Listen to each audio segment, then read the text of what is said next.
How do you make billions vanish in the 14th century? Without anyone noticing, no computers, no networks, no modern banks. And yet one of the most powerful financial systems in Europe collapsed almost overnight. No audit trails, no ledgers, no surviving records. The organization behind it, a monastic military order sworn to poverty. But somehow the Knights Templar mastered money. Not just gold, not just lending.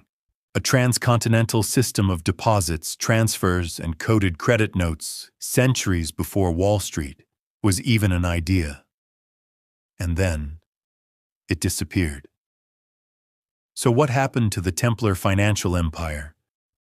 And is it possible that parts of it never really vanished at all? Tonight, we begin an investigation, not into treasure or relics, but something far stranger, the invisible architecture of a medieval banking system so advanced, it left its fingerprints on modern finance, while erasing its name from history. You've heard the stories. Templar knights riding into the Holy Land, white mantles billowing behind them. You've seen the symbols, the twin horsemen, the red cross stitched into centuries of myth and mistrust. But behind the armor and piety was something quieter, stranger, a kind of power far more dangerous than swords' economic sovereignty. While kingdoms borrowed and bled, the Templars quietly built a financial engine, one that linked cities and ports, abbeys and castles, courts and crusades. From Paris to Acre London to Jerusalem, they created a web of wealth storage, encrypted communication, and long-distance transfers that looked uncannily like modern banking. But there's a catch. When the arrests came in 1307, kings expected vaults stuffed with gold. What they found instead confused them. And within a few years, most documentation, the lifeblood of a financial system, had simply ceased to exist. So was it all destroyed, hidden, absorbed by something else? Or did the system survive in forms no one recognized? Before we venture further into the shadows, take a moment to subscribe, so you never miss a secret that history has tried to forget. Because tonight, we're not chasing myths. We're following the money. They weren't born bankers. They didn't begin as scribes, financiers, or stewards of royal treasure. No, the men who would go on to reshape medieval economics began with swords in hand, cloaked in vows of chastity, poverty, and obedience. The poor fellow soldiers of Christ and of the Temple of Solomon, more commonly known as the Knights Templar, were founded in 1119 with a singular purpose to protect pilgrims traveling to the Holy Land. Nothing in their early charter hinted at financial ambition. And yet, within just a few decades, they began to accumulate not just land, but leverage. It started simply. A nobleman fearing for his soul or grateful for divine favor might donate a vineyard in Gascony or a small plot of farmland in England. Multiply that a few hundred times across dozens of regions, and suddenly this austere brotherhood began managing a surprisingly vast estate. That's when things got interesting.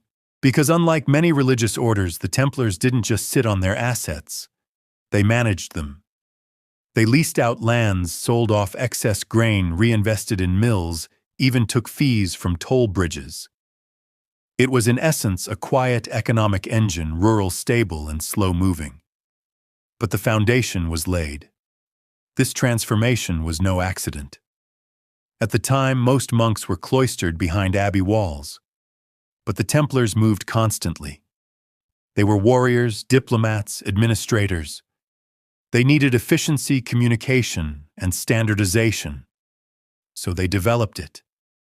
And somewhere in that early growth phase, they crossed a threshold most military orders never approached.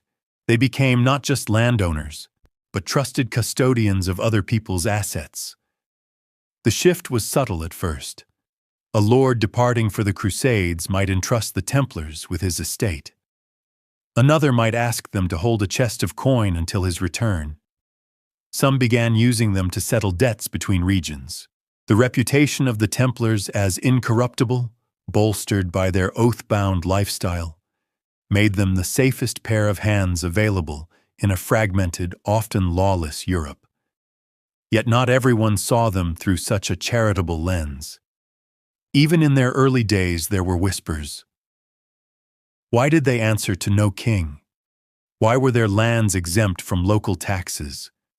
Why were they allowed to cross borders unchallenged, carrying cargo no one was allowed to inspect? The truth is, their rapid accumulation of privilege bred suspicion long before their financial acumen was truly understood. Historians still debate how intentional any of this was. Were the Templars' masterminds coldly building a transcontinental financial infrastructure under the guise of religious duty? Or were they simply opportunistic stewards, gradually swept into more complex roles by the circumstances of war pilgrimage and trust? Some records suggest deliberate design. Others hint at an organization constantly adapting, constantly solving practical problems with whatever tools lay at hand. There is one curious document from the early 12th century, a letter from a papal legate commenting on the sums of money managed by the temple. The tone is bemused, almost alarmed, as if even then church officials didn't quite understand the scale of what was happening. That would become a theme. Over and over throughout the next 2 centuries, local bishops, abbots, and even cardinals would find themselves baffled by what the Templars had built.